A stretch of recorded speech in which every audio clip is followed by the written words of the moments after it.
Today we're going to be talking about what is differentiation. For doing this conceptualization, we're going to take into account Terry Haig and Carl Tomlinson conversation. My name is Daniela Duarte and I hope you enjoy this presentation. The concept of differentiation. I will begin saying that this is an approach of teaching, and when teaching, teachers should have in mind student and content. Both constructs need to be considered important when planning the classes. Why or how to do this?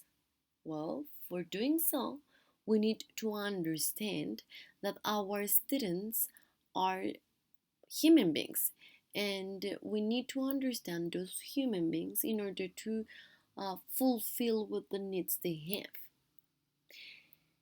So, once we understand them as individuals, we're going to recognize diversity as an enriching element in our classrooms. Teachers should be good readers. Why?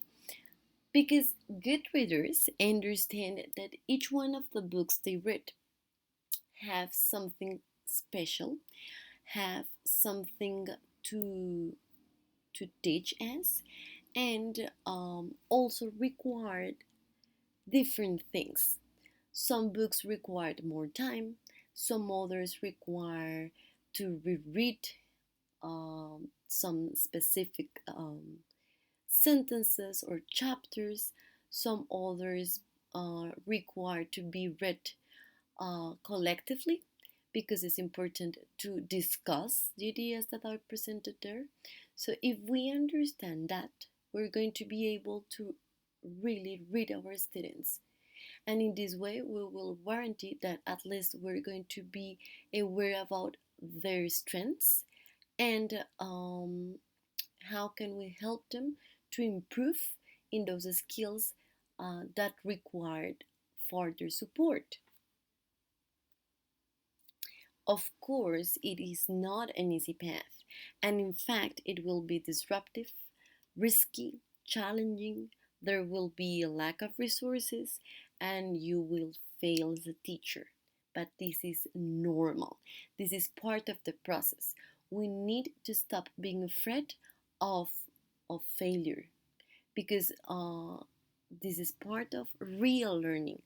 When we really reflect upon the things that are not going well in our class, is when we can think about ways to improve it. And if we're improving them, we're also providing our students with different tools to face the challenge that they're usually facing during our classes, but not only in our classes, but also in real life. And what about being disruptive? Disruptive goes beyond our control, right? Sometimes teachers um, are always controlling everything, what learners need to ask, what learners should answer. But nowadays, we need to help our students to think in a critical way, to analyze what they are reading, what they are being taught, in order to guarantee lifelong learners. And yes, there will be a lack of resources because sometimes the schools are not that helpful, but here is where our creativity must come. And if you dare it, if you dare, it will be also pedagogical playful. It will be also pedagogically playful, sorry. It will be feasible, it will be successful, it will be comforting, and it will be engaging.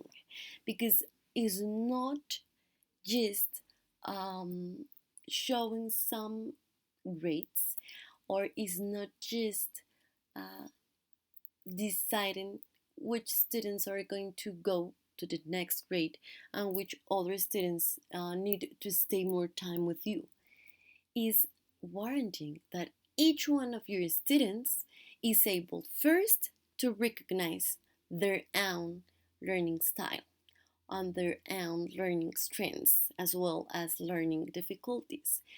Then, um, providing them with the necessary strategies to face these difficulties, and then helping them understand what self assessing their process means. And of course, we need to provide them with a variety of instruments and tools that really help them to be reflective. Of course, we need to be reflective also, because even though we can be passionate about this topic, there are many things that can be improved. We are always having room for improvement. And of course, that if we really understand what differentiation means, we're going to be engaged, and students will be engaged.